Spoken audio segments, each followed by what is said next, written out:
Hi everyone, this is Werner Monteiro, one of the authors of the paper titled Design Collaboration Towards Constructibility in Parametric Design Process, a design experiment with architecture students. The recent introduction of parametric modeling brought new materialization challenges to both architects and engineers.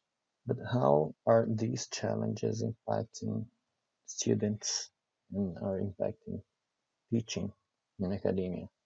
That's the question that made us launch the following research question. How constructibility impacts the parametric design process in the educational context?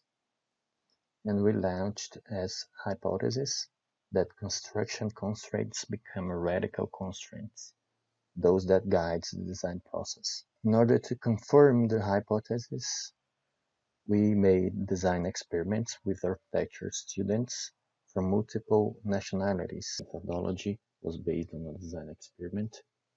We grouped 4 students in each group and asked them to design a pavilion with palettes considering some listed constraints such as pre-existences. The main design media would be Grasshopper 3D. They had to use the palettes, wood palettes, and they had 4 weeks to design everything. They also had to generate consistent alternatives of design, and at last they had to predict construction issues. And apparently this was the main constraint that they had during the design process. The first group designed a multi-use freeform shape pavilion. This name was given because they used as design concept an irregular surface that was filled with quarter pallets, as we can see here.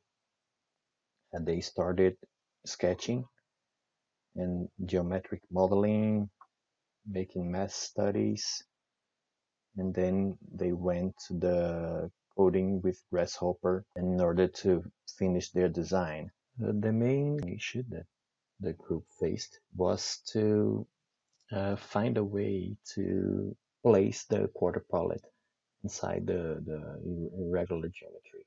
They had to study this by sketching, geometric modeling, to find a way to solve this problem. And this was really a constructive problem. And this is the final representations of the project. Group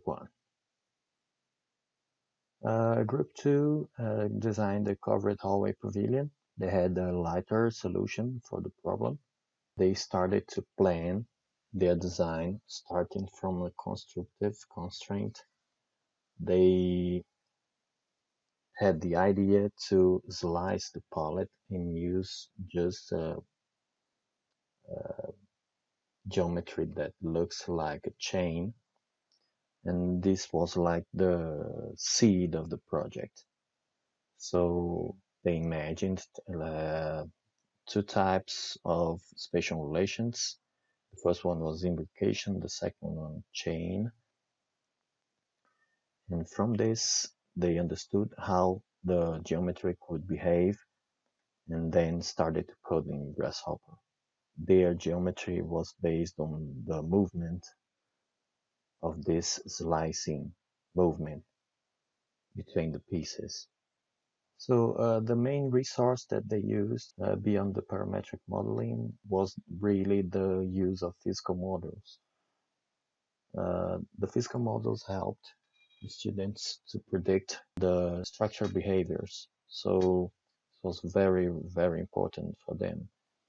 They was stuck on hand sketchings and geometrical modelings, but only the physical modeling was the key weapon for them to find the right way to predict the movements of their structure. So this is the final representations of group 2.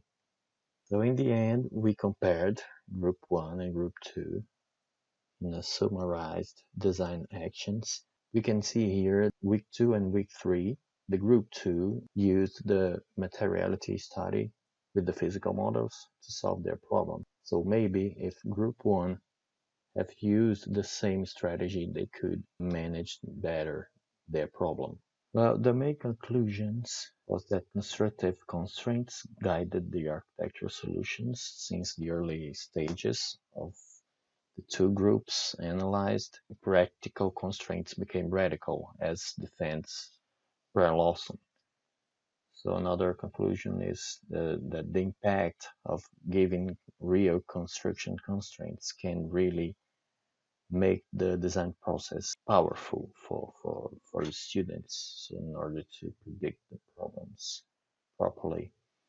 And the collaborative environment showed some profiles and capabilities of students.